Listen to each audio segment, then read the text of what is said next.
off. Hi, everyone. My name is Kelly Wilson. I'm the Director of Donor Engagement for the Wildlife Conservation Network, and I'm really excited to have you all here with us today. I hope you've been having a great day and enjoying the presentations. This is our second set of sessions, so hopefully people are getting the hang of it a little bit. There are 3 ways to participate with us. One is to hit that request permission button, and we'll give you permission to come up on screen with your audio and video. The other is to put in questions you have in the chat. And the third is just to sit back and watch and enjoy. So those are kind of the 3 ways that you have to join us. We'll just bring a couple people up at a time. And if anybody's got major audio issues, unfortunately, we'll have to kick you off because I don't have a way to mute you. But we'll have a lot of people requesting to ask questions, so we'll get to you guys in just a minute. First off, I'd like to introduce Laurie. Laurie is the founder and director of the Cheetah Conservation Fund based in Namibia.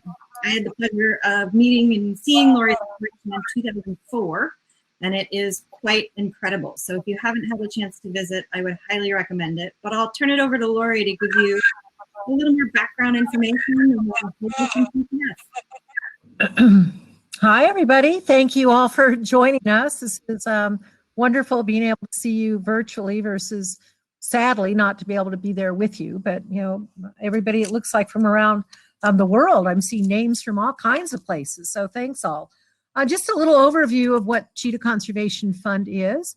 What we're trying to do is save the cheetah. So the way we go about this is through an integrated approach. We are based in Namibia. We're based on about 140,000 acres of land, which is a it's a reserve bordering onto a national park, and also a model farm. And this is where our research and education center is based. We are an open to the public center. We're a field-based center. And here is where our staff works out of. And so a lot of what we do is basically deal with human-wildlife conflict. We are a 30-year-old organization. This is our 30-year anniversary that we're celebrating in isolation in COVID. So it's very nice to be with all of you. What we're trying to do as far as the issues around human-wildlife conflict have basically been on developing techniques and tools by working with the communities to help them learn how to live with cheetahs and other predators. A lot of this is through livestock management. Of the less than 7,500 cheetahs that are left out in the world, most of them are found outside of protected areas. And so the cheetahs are found mostly on livestock farmlands where most of the people are quite rural and poor. And we set up the organization to look at strategies to try to stop people from killing cheetahs, as well as a research-based organization. So every cheetah that is caught in traps or farmers get them, and we've just gotten a call today, and we may be trying to figure out getting permits to get a couple more cheetahs out of those traps as well. From that, we have a very large biomedical program. We also have a genetics laboratory here. We have livestock guarding dogs that we breed and then also give them over to the farming communities in an extensive education center and program as well. And right now we also have, unfortunately, orphan cats that come to us, or injured cats that the Ministry of Environment bring to us. We have 39 cheetahs based here at this point, of which 7 of those are scheduled to be reintroduced back out into the wild when they're still a little bit older. We also have a base up in Somaliland where we are dealing with the illegal wildlife trade. There, unfortunately, we are dealing with 34 cheetah cubs. We just had 2 cubs that came in a few days ago, which one of them did not make it. So in a nutshell, our approach is actually global. Our base is in Namibia. And what we're trying to do is to make a place where cheetahs can live through, I'm going to say, education, research, and conservation initiatives. Great. A little. So I think a lot of people know about us. I'd love everyone to know about us. We are welcome. We welcome people to visit us. We have a small ecotourism arm We have a little lodge that has 5 rooms that people can stay in. But right now, Namibia, all of Africa is basically closed to tourism, which is going to be horrible. The effects on wildlife are going to be unbelievably damaging. And so with that, what we're trying to do, we deal with a lot of different things, other livelihood initiatives as well. One of the other big initiatives that we deal with is a habitat restoration program, where we actually use the biomass, the thickened thorn bush, which is caused from overgrazing of the land by livestock. We're in a very big arid landscape, drought country, and with that, over the 50, 60, 70 years here, the lands have been overgrazed and a thickened thorn bush has taken over. So we actually also harvest that. We make a fuel log, and we've got a number of people who work for us who are not able to work with us now because everybody is closed down. I think people are probably wondering, what are we doing? We are locked in at our center. We're about 45 kilometers, that's about 20 miles out of the local town of Ochivarongo. And we have a truck that comes in once a week with food. And the people who are here are our core staff, really, who are taking care of our cheetahs and our dogs. Our genetics lab's open, our veterinary clinic. We're just busy taking care of everything here. At the time, our team up in Somaliland, we've got a small group of people there taking care of the confiscated cheetahs that are there. And we are a big reserve, so we do have an all full anti-poaching unit that's trying to keep all of our wildlife safe as well. So lots going on. Lots going on. Well, let's get to some of these questions. I'm going to pull a couple people up on stage. Laurel and Misty, we'll get you coming up here. In the meantime, Elise is asking what type of enrichment you use. We do a lot of different enrichment for our animals, but remember, our animals are out in very huge environments, and so they're in 20 acre camps, 30 acre camps, 200 acre camps. So just living here is pretty much enrichment on their own because they're exercised regularly. When we feed our cats, they run behind the truck, and so they're all kept in very good condition. So these are not just, we're not in zoo cages here. We're in very, very large enclosures that you can have to drive in and find the cats. So great. That helps. Yeah. Laurel, how about you? Hi. I'm out here in Maryland, and my question was, when I was volunteering there, 1998, 2000, it's been a while. We saw some genetic abnormalities in the wild cheetahs, like teeth issues, vertebra changes, and the biggest concern was the sperm motility issues. Are you seeing an increase in those, or are you seeing new genetic abnormalities coming into your population? Those are the main ones that we see. And actually, since the time you were here, and the time even now, and our collaborators in research are the Smithsonian Institution, the National Zoo, and a lot of what we have seen actually has been an increase of the poor sperm count over the last 30-year period of time that we've been studying this. And a lot of that has to do with cheetahs did go through a population bottleneck around 10,000 years ago, and from that it left the population very small. And from that, we do see these strange abnormalities. Now, in Namibia, we've tracked that as well as every place else where we work into looking at what these cats look like, not just, and that's morphologically, their body type. And so we measure them and take lots of pictures and understand a lot of aspects with that. And a lot of those morphological abnormalities we think are caused from the problems facing them genetically. From that, here in Namibia in the 1980s, and why I set up the Cheetah Conservation Fund to begin with, was that the farmers had killed about 10,000 cheetahs in about a 10-year period of time. And with that, I think that that also really affected their genetic problems. As I said, today the population in the world is less than 7,500 individuals. In Namibia here, we have approximately 1,500 adults and and adolescents. And so between Namibia and Botswana were the two remaining large populations. There are 31 populations, 20 in 20 countries, and about 20 of those populations are under 100 individuals. So we are seeing abnormalities in a lot of different areas, and not just those. In some of these other small pockets, we're actually finding even more morphological problems as well. The message there is, let's find a landscape.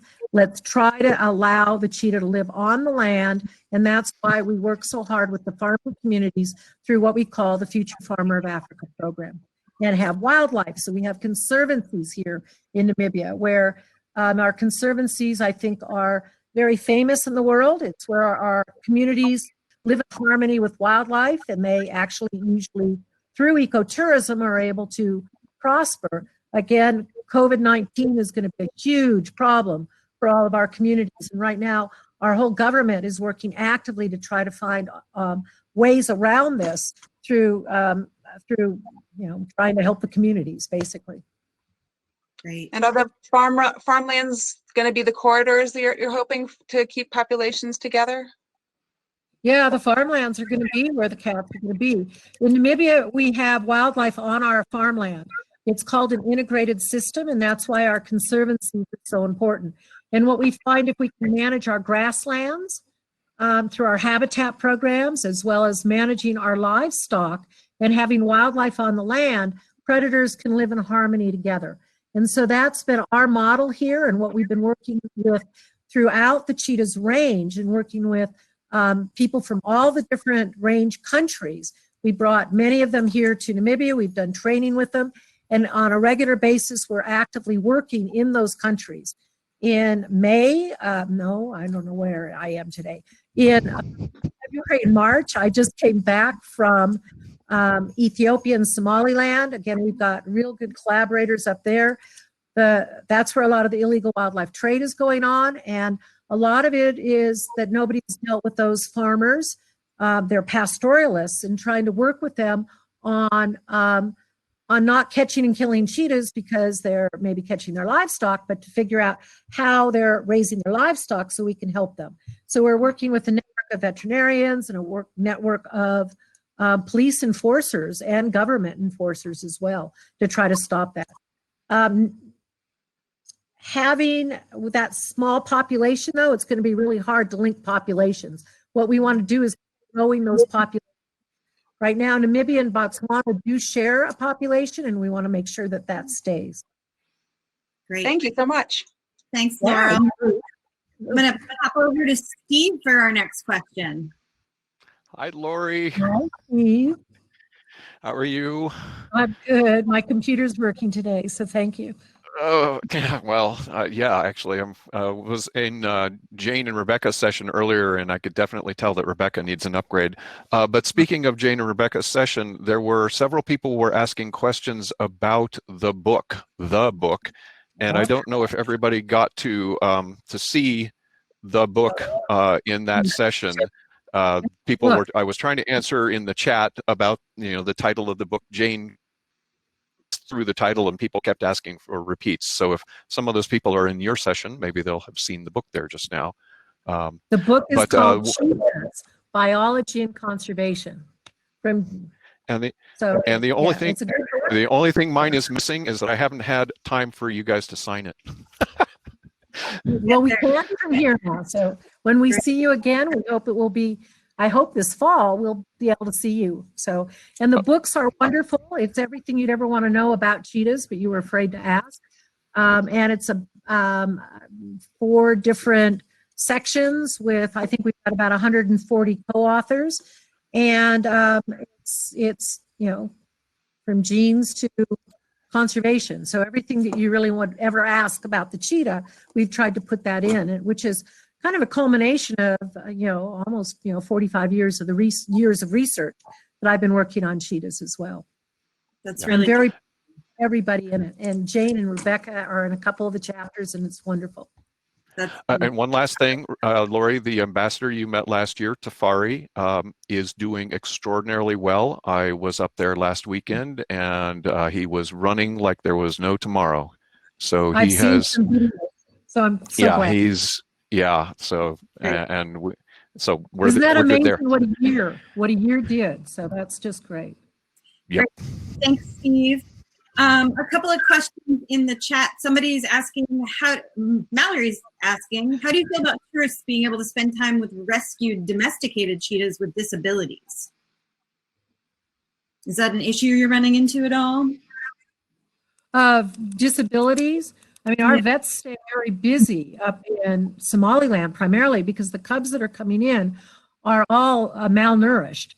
Half of them don't make it for the, it takes them like 3 to 4 days to finally get to where our base is if they're being confiscated. And often, I mean, they're in such horrible condition. And bringing an animal back like that is a long process. It's taken us in Somaliland, when we get these little cubs in, it will take us an entire year to get them, back on their feet and eating properly. And so it's a horrible, long process. So that's why, again, we want these animals living in the wild. Our wild populations are really critical. Our zoos and collaborators in education centers that do have captive born animals are using those animals as ambassadors, and also have a big job to make sure that they stay healthy as well. And I try to assist everybody anywhere who's got a cheetah issue. Great. Just a reminder for everyone, you can double click on Laurie's picture and you'll see her bigger in your screen so that she takes up most of it and you can see her lovely face. And let's see, Elizabeth here is asking, have the populations of any of the 4 subspecies increased recently? Well, I don't think so, although we are trying to stabilize them a bit more. The Iranian cheetah is down to about maybe 40 or 50 individuals, and that's the last of the Asian cheetahs.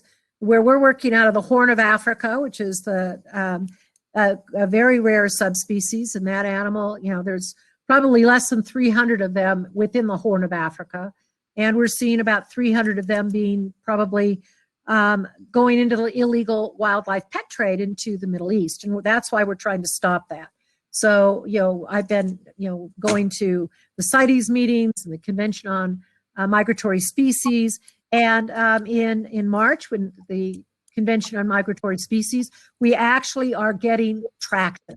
And I think people are starting to realize now that we're dealing with some really severe issues. These populations are so small, and we have the data. We know what needs to be done. We just need to have more political power, pressure, assistance to try to get out there and try to stop not only the illegal trade, but also the human-wildlife conflict issues. But when you're dealing in Africa, we've got such poverty going on, that's a very big thing. And that's why our motto at Cheetah Conservation Fund has been save the cheetah and change the world. Because the world really has to change if indeed we're going to have not only the cheetah, but all of our other wildlife on the lands. But a top predator like a cheetah helps maintain healthy ecosystems. And they've got huge ranges. So our early research kind of was the groundbreaking work that showed, a cheetah's got 800 square miles and what their home ranges live in. They live in a very low density over a very large area. And with that, you have to then work with the people within that. And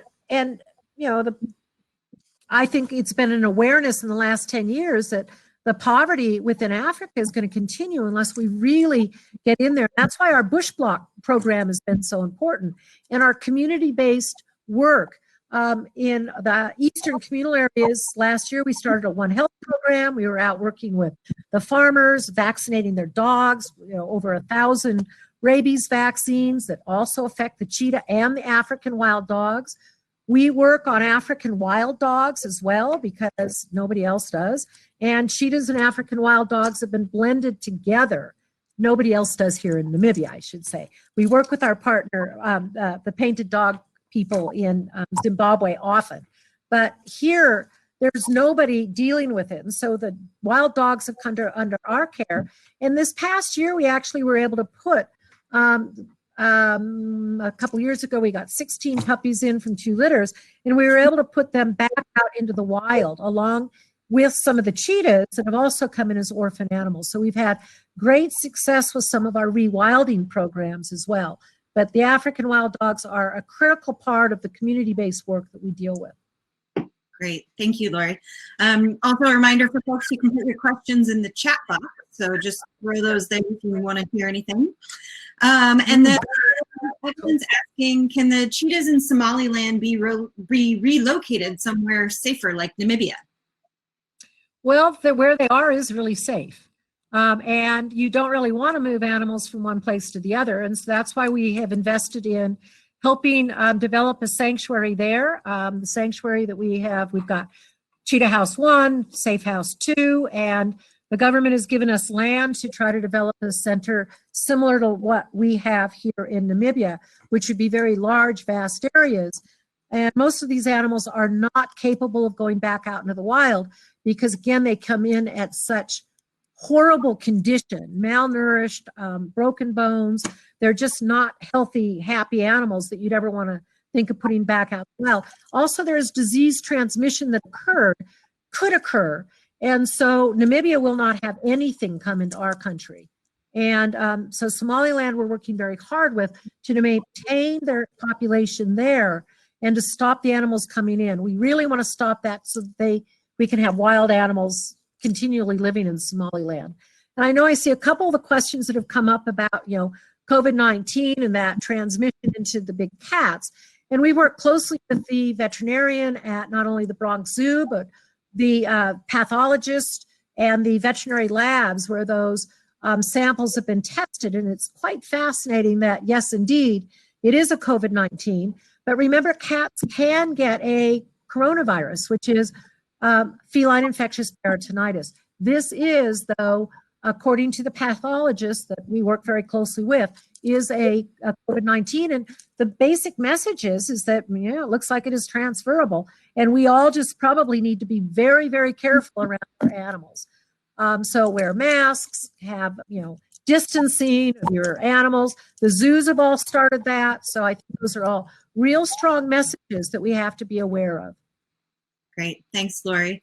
Since we have new people in the audience, for people tuning in from all over the world, how can a single person help cheetahs?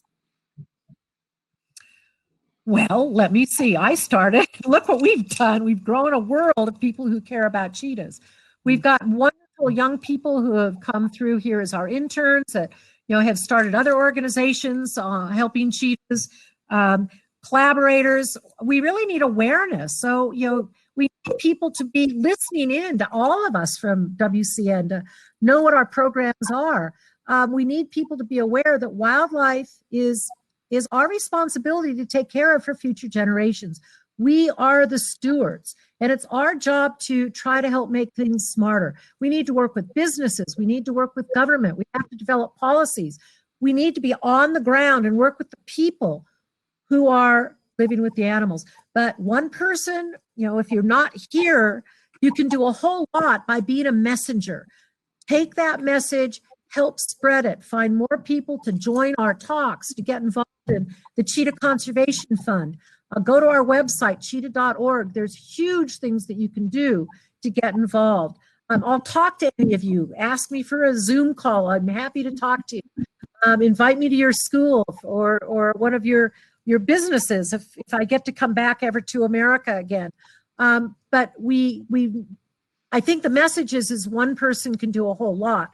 And we're happy, I know, as all of our WCN partners are happy to help share with you ways that you can get involved. But do help us save the cheetah. When you save the cheetah, you save huge ecosystems and much greater biodiversity. Save the cheetah, change the world. Thanks, Laurie. Nick, let's go to you. I think you had a question up here on camera. Turn your video back on. See what Nick has to ask. Still there? Hi, can you hear me? There he is. Yeah. Yeah. Can you? Yep. Wonderful. How are you? Thank you so much. Very good, thank you. Glad to be on. This is my first time on this platform, and I'm on a satellite that's going through Texas, so there's a lag, but it sounds like you can hear me, so I'm very excited. Yeah, I don't know if you covered this already, but wondering how much ranching is from the local ranches are part of the issue of conservation, and if using dogs or Right. even camera traps that have artificial intelligence databases that can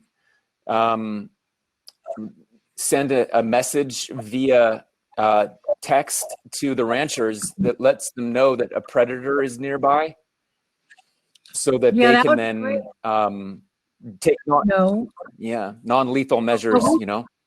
Yeah. We use a lot of dogs. We started a livestock guarding dog program here in Namibia 25 years ago. And over that period of time, we bred and placed over 650 dogs with the farming communities.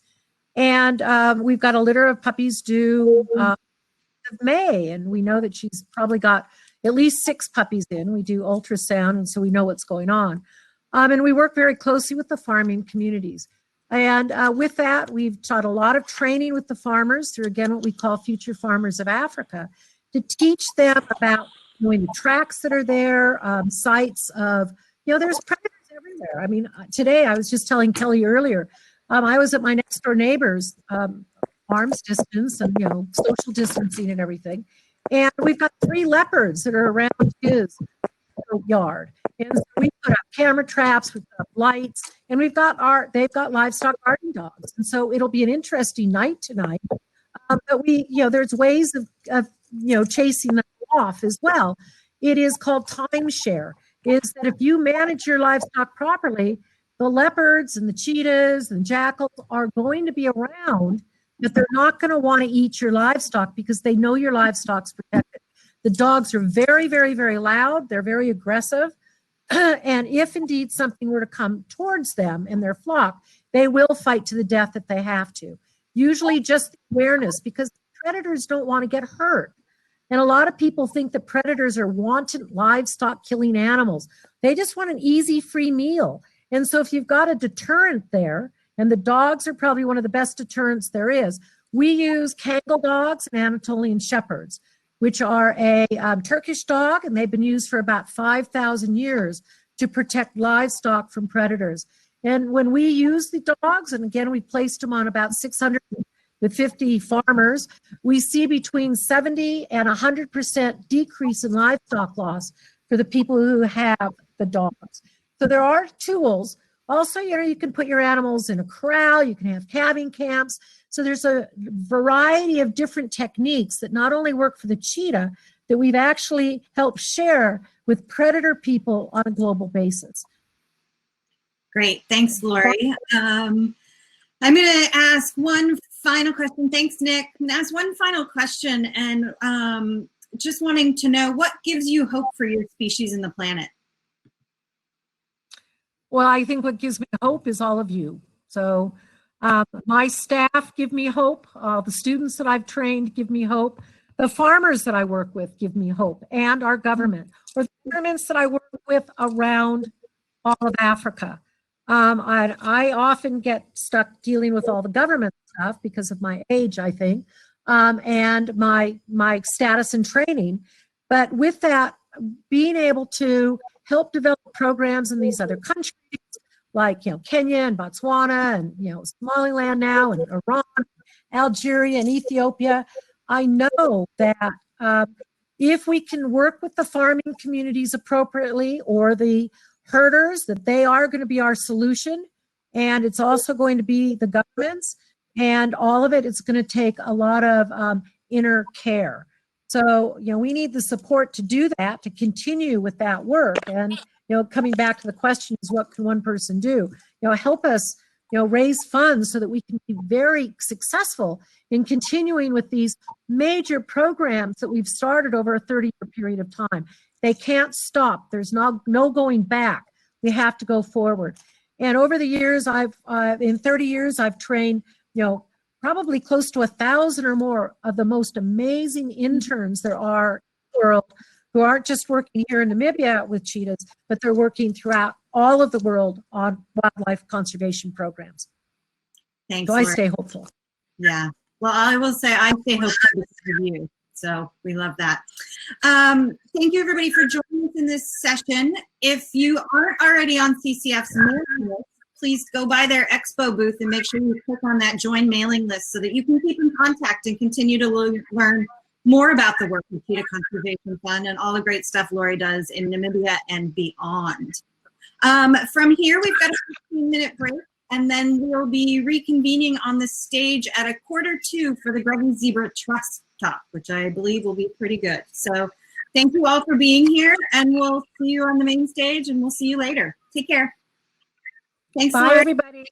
Thank you. Thanks a lot, everybody.